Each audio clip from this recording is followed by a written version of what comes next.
Next अगर हम बात करें relationship of ionisation energy and metallic character की, तो हम देखते हैं कि आयनाइजेशन एनर्जी जैसे जैसे बढ़ती जाती है मेटालिक करेक्टर कम होता जाता है। इसका क्या मतलब है कि मेटल्स जो है वो इलेक्ट्रॉन बहुत इजीली लूज़ कर देती हैं, जबकि अगर हम बात करें नॉन मेटल्स की तो उनमें से इलेक्ट्रॉन निकालना बहुत मुश्किल होता है, क्योंकि नॉन मेटल्स में जो वैलेंस शेल होता है उसमें इलेक्ट्रॉन्स बहुत सारे होते हैं। जबकि अगर हम बात करें मेटल्स की तो उसके वैलेंस शेल में एक या दो या तीन इलेक्ट्रॉन्स होते हैं। जैसे अगर हम ये पीरियोडिक टेबल को देखें तो यहाँ हमारे पास है लिथियम, बेरिलियम, बोरोन और सोडियम, पोटाशियम। अगर हम इस तरफ जाएँ तो ये मेटल्स से नॉन मेटल्स की तरफ जा रहे हैं हम। इसी तरह डाउन द ग्रुप अगर हम आएँ तो हम क्या कहते हैं कि जब इस तरफ अगर हम जाएँगे तो न्यूक्लियर चार्ज इंक्रीज़ होगा, साइज़ डिक्रीज़ होगा और जो है वो आयनाइज़ेशन एनर्जी ज़्यादा होती जाएगी। तो यहाँ पर क्या प्रेज़ेंट है, मेटल्स। हमने कहा कि मेटल्स में जो है वो आयनाइज़ेशन एनर्जी कम होती है, जबकि नॉन मेटल्स में आयनाइज़ेशन एनर्जी ज़्यादा होती है। ठीक है? तो हम किसी भी चीज़ की आयनाइजेशन एनर्जी से पता लगा सकते हैं कि ये मेटालिक बिहेवियर शो करी है या फिर नॉन मेटालिक बिहेवियर शो करी है। नेक्स्ट अगर हम बात करें फैक्टर्स अफेक्टिंग आयनाइजेशन एनर्जी की, तो हम बात करते हैं सबसे पहले एटॉमिक रेडियस की। एटॉमिक रेडियस हमारे पास पहला फैक्टर है जो आयनाइजेशन एनर्जी को इफेक्ट करता है। इसमें क्या है कि एटॉमिक रेडियस जो है वो आयनाइजेशन एनर्जी के इन्वर्सली प्रोपोर्शनल है। अब हम ऐसे कैसे कह रहे हैं, जैसे हमने पीछे बात की कि यहाँ पर साइज जो है वो इस तरफ जाते हुए डिक्रीज होता जा रहा है, मतलब कि एटॉमिक रेडियस डिक्रीज हो रहा है, लेकिन आयनाइजेशन एनर्जी क्या हो रही है, इंक्रीज। साइज जितना छोटा होगा, साइज जितना श्रिंक करेगा, न्यूक्लियर चार्ज उतना इंक्रीज होगा और आयनाइजेशन एनर्जी उतनी ज़्यादा हमें देनी पड़ेगी इलेक्ट्रॉन को रिमूव करने के लिए। इसी तरह अगर हम बात करें डाउन द ग्रुप की, अगर डाउन द ग्रुप हम आए तो साइज जो है वो इंक्रीज हो रहा है। साइज इंक्रीज हो रहा है जबकि आयनाइजेशन एनर्जी क्या हो रही है, कम। एटॉमिक रेडियस डिक्रीज हो रहा है और आयनाइजेशन एनर्जी क्या हो रही है, कम। तो हम कहेंगे इनका रिलेशन जो है वो इन्वर्स है। तो यहाँ पर हम लिख लेते हैं कि लेफ्ट टू राइट जो है, लेफ्ट टू राइट, लेफ्ट से जब हम राइट जा रहे हैं तो क्या हो रहा है, एटॉमिक रेडियस डिक्रीज। जबकि अगर हम बात करें डाउन द ग्रुप की तो क्या हो रहा है, इंक्रीज। और आयनाइजेशन एनर्जी इसकी टोटली ऑपोजिट है।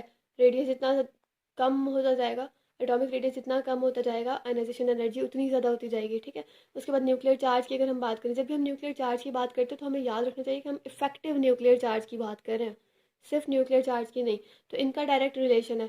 जैसे जैसे हम लेफ्ट टू राइट मूव करेंगे यहाँ से इस साइड पर, तो क्या होगा कि चार्ज जो है वो इंक्रीज होता जाएगा, इफेक्टिव न्यूक्लियर चार्ज इंक्रीज होता जाएगा, न्यूक्लियस की अट्रैक्शन भी बढ़ती जाएगी। ठीक है? जबकि अगर हम बात करें डाउन द ग्रुप की तो चार्ज जो है वो इंक्रीज नहीं हो रहा। ठीक है? तो इसमें हम क्या देखेंगे कि ये डायरेक्टली रिलेटेड है। डायरेक्टली रिलेटेड कैसे है, तो हमने क्या सीखा कि न्यूक्लियर चार्ज जो है, इफेक्टिव न्यूक्लियर चार्ज जो है वो आयनाइजेशन एनर्जी से डायरेक्टली रिलेटेड है। ठीक है? रीज़न भी आप लोगों ने देख ली, क्यों? क्योंकि साइज जो है वो इस तरफ डिक्रीज हो रहा है, न्यूक्लियर चार्ज जो है वो इंक्रीज हो रहा है और आयनाइजेशन एनर्जी भी जो है वो भी इंक्रीज हो रही है। ठीक है? तो क्या होगा कि यहाँ पर दोनों सेम है, डायरेक्टली रिलेटेड है, क्योंकि न्यूक्लियर चार्ज भी इंक्रीज हो रहा है और आयनाइजेशन एनर्जी भी इंक्रीज हो रही है। अगर हम डाउन द ग्रुप देखें तो down the group nuclear charge तो इंक्रीज हो रहा है, लेकिन न्यूक्लियर अट्रैक्शन जो है वो इंक्रीज नहीं हो रही। ठीक है? तो हम कह सकते हैं कि डिक्रीज हो रहा है डाउन द ग्रुप।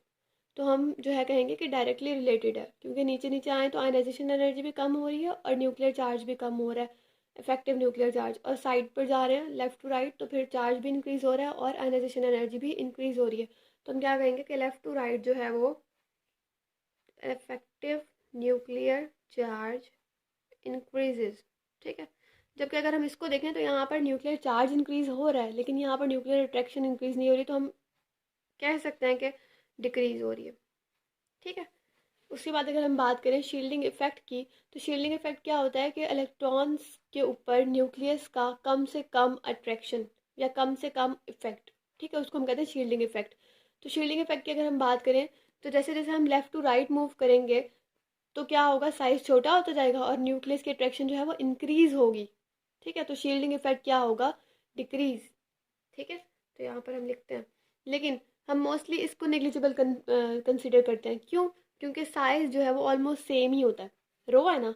जबकि अगर हम डाउन द ग्रुप जाएं तो साइज जो है वो इंक्रीज होता है। तो हम इसको ना लेफ्ट टू राइट वाले मामले में हम कह देते हैं कि ऑलमोस्ट सेम रहता है। ठीक है?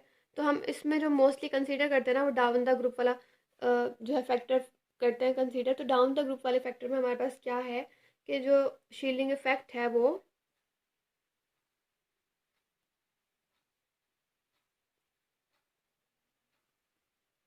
इंक्रीज हो रहा है। ठीक है?